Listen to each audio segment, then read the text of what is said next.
মহাভারত স্বয়ংসম্পূর্ণ এই মহাকাব্যে যেমন আছে অধর্মের উপর ধর্মের বিজয়গাথা, তেমনই আছে জীবন দর্শনের মহাশিক্ষা, যা পৌরাণিক হয়েও চিরনতুন, যা আমাদের শেখায় জীবনে নিষ্কাম কর্মের মাহাত্ম্য।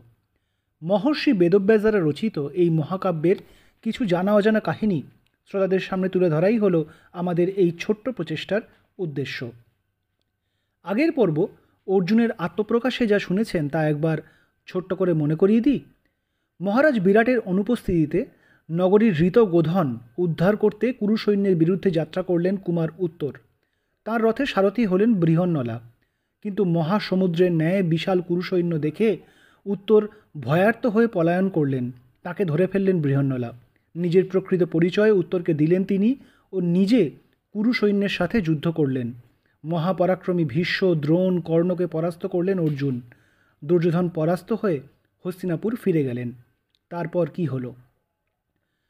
অর্জুনের আদেশে রাজকুমার উত্তর রথ মৎস্যনগরীর দিকে ফিরিয়ে নিয়ে চললেন।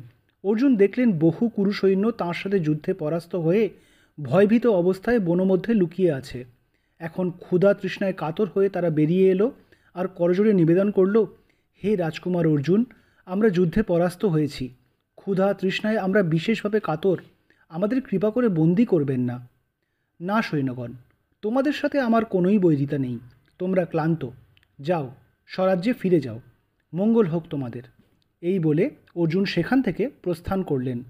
কুরু সৈন্যরাও অর্জুনের যশ কামনা করে তার নামে জয়ধ্বনি দিল।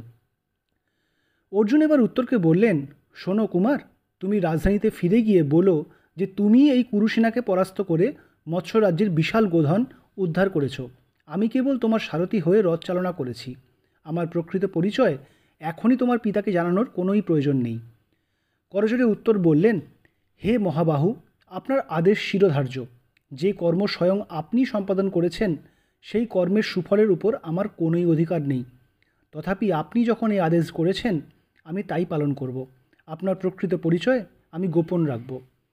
অর্জুন প্রীত হয়ে উত্তরকে নিয়ে পুনরায় সেই শমীবৃক্ষের নিকট ফিরে এলেন এবং তার গাণ্ডীব ধনু তিনি পুনরায় সেই বৃক্ষে বস্ত্র আচ্ছাদিত করে বেঁধে দিলেন।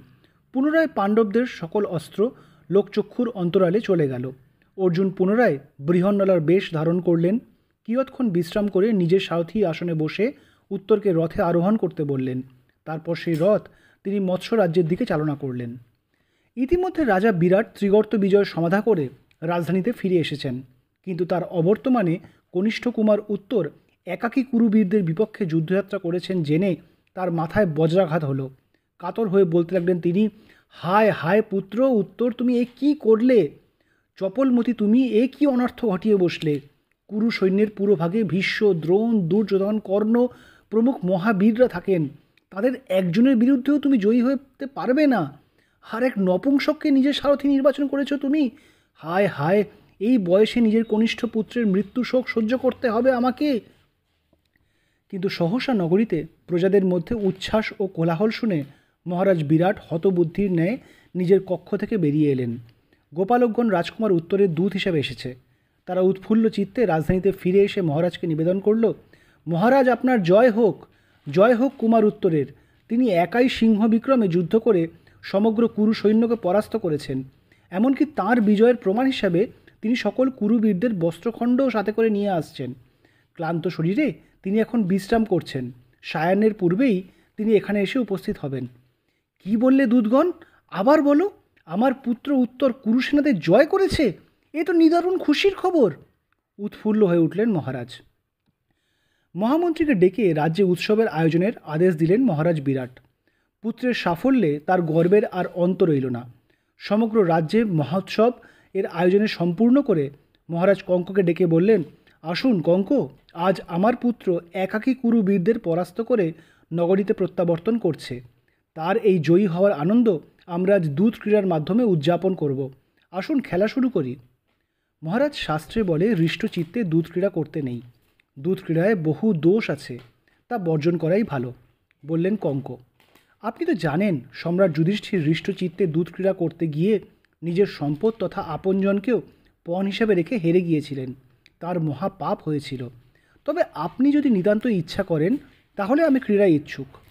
আহা কঙ্ক, আপনি কেন বুঝতে পারছেন না যে আজ আমার বড়ই আনন্দের দিন? খেলতে খেলতে বললেন রাজা বিরাট। যে কৌরব বীরদের সমগ্র বিশ্ব ভয় করে, সেই ভীষ্ম, দ্রোণ, কর্ণ, কৃপ, দুর্যোধন সহ সমস্ত কুরু সৈন্যকে একাকী আমার পুত্র পরাস্ত করেছে, এ কি কম গর্বের বিষয়? অপরাধ মার্জনা করুন মহারাজ, বললেন কঙ্ক। কিন্তু আপনি হয়তো ভুলে যাচ্ছেন যে বৃহন্নলাও সেই স্থানেই ছিল, আর বৃহন্নলা যার সারথি, সে বিজয়ী হবেই। কি বললে তুমি? আমার পুত্রের থেকে ওই বৃহন্নলা নামের নপুংসকটা বেশি সামর্থ্য ধরে বলে তোমার মনে হয়? উত্তেজিত হয়ে পড়লেন রাজা বিরাট। ক্রোধে তার মুখমণ্ডল আর রক্তিম হয়ে উঠল। শোনো কঙ্ক, তুমি আমার বয়স্য, তাই তোমার এই অনধিকার চর্চা আমি ক্ষমা করছি, নচেত আমার পুত্রের কীর্তিকে খর্ব করার অপরাধে আমি তোমাকে কঠিন শাস্তি দিতাম। মহারাজ, আমি সত্যই বলছি, আপনি বৃহন্নলাকে সঠিকভাবে জানেন না, তাই এমন বলছেন, শান্ত স্বরে বললেন কঙ্ক। কুমার উত্তর নিঃসন্দেহে বীরযোদ্ধা, কিন্তু ভীষ্ম, দ্রোণ, দুর্যোধন, কর্ণের মিলিত শক্তিকে একাকী প্রতিহত করবার শক্তি তাঁর নেই। বৃহন্নলা ইতিপূর্বে রাজকুমার অর্জুনের সারথি ছিল। অর্জুনের থেকে সে বহু অস্ত্রবিদ্যা লাভ করেছে। আমার মতে বৃহন্নলার সাহায্য ব্যতীত কুমার উত্তর একাকী এই যুদ্ধ জয় করতে পারতেন না। মূর্খ ব্রাহ্মণ, তোমার এত বড় সাহস!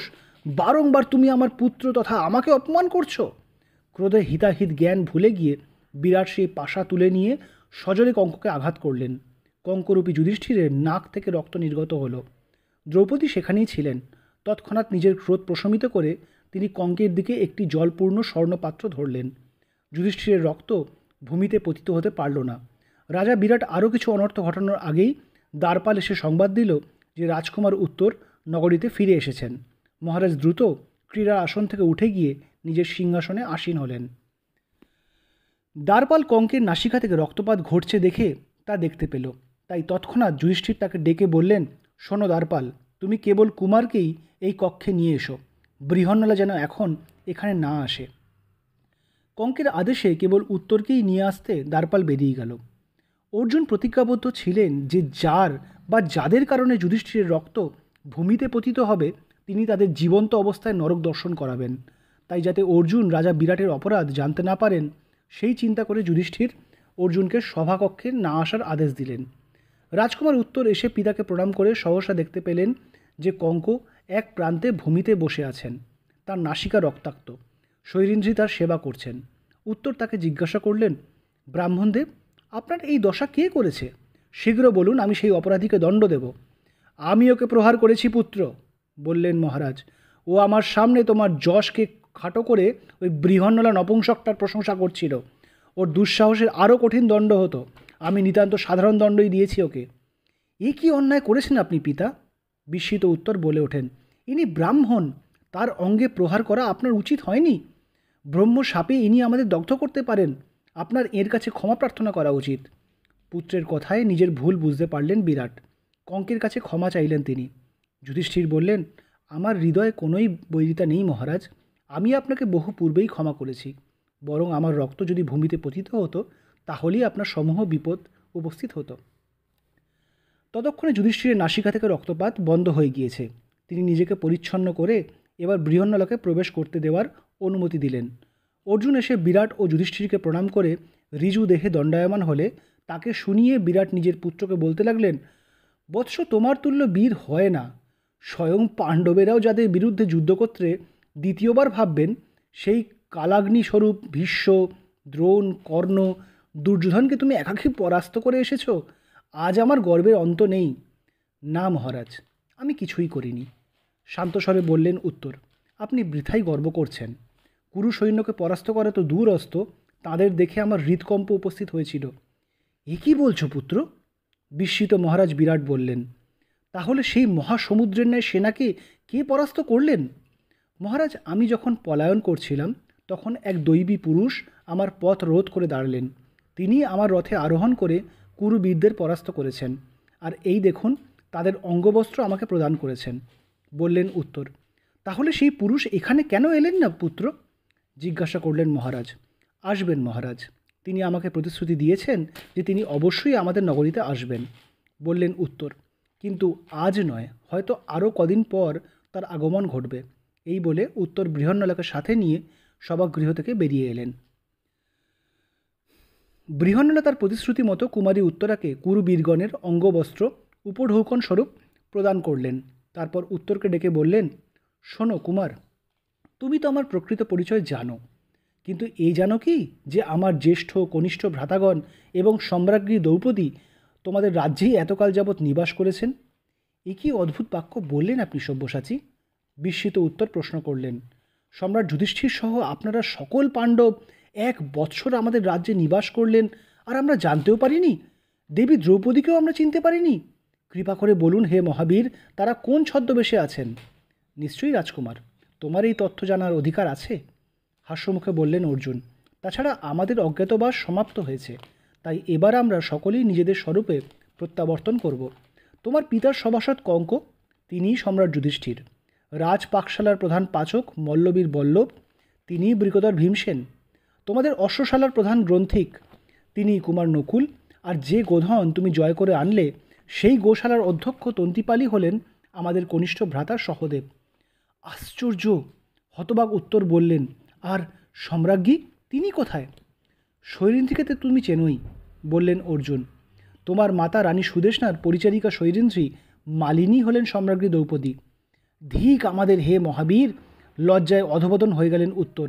আমরা এতই পাপী যে সম্রাজ্ঞীকে চিনতে না পেরে তার অপমান হতে দিয়েছি। ধিক আমাকে, ধিক মহারাজকে। না না কুমার, ঈষৎ হাস্যে বললেন অর্জুন। অজ্ঞাতবাসের শর্তানুসারে যাতে কেউই আমাদের চিনতে না পারে তা সুনিশ্চিত করাই আমাদের প্রধান কর্তব্য ছিল। তাতে আমরা সফল হয়েছি, তোমাদের এতে কোনোই দোষ নেই। এবার শোনো, আগামী 3 দিন আমরা নিজেদের প্রস্তুত করব। তারপর রাজসভায় নিজ নিজ স্বরূপে আমরা উপস্থিত হব। যথা আজ্ঞা কৌন্তেয়, বললেন উত্তর। যথাসময়ে পঞ্চ পাণ্ডবগণ ও সম্রাজ্ঞী দ্রৌপদী স্নান করে রাজবেশ ধারণ করে রাজসভায় উপস্থিত হলেন।